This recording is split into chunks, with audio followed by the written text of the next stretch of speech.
बागी जिला हवे अदर मारे ले कॉलेज में।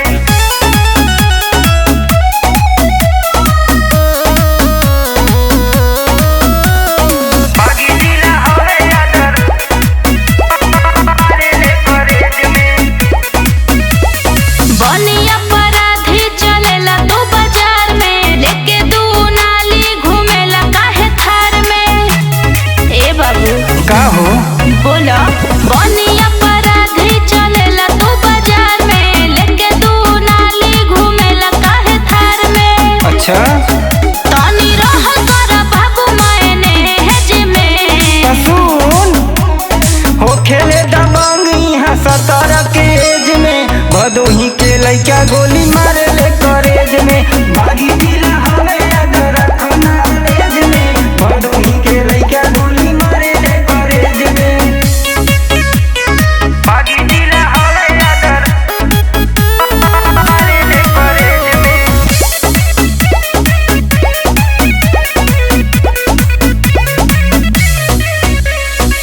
नेता विधायक बचा कर में, बाकी बसो भेजा कर में। जे भी आइल हमरा नजर में, सीधारे लागल मर्डर में। अच्छा नेता विधायक बचा कर में, बाकी बसो भेजा कर में। जे भी आइल हमरा नजर में, सीधारे लागल मर्डर में। और बात काहे भरल बाटे भेज में।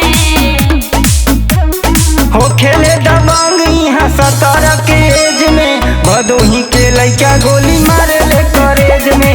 बागी जिला हवे अदर कॉलेज में, भदोही के लइका गोली मारे ले कॉलेज में।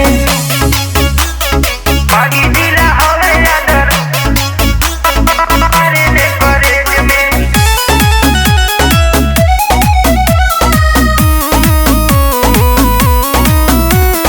बागी जिला हवे अदर मारे ले कॉलेज में।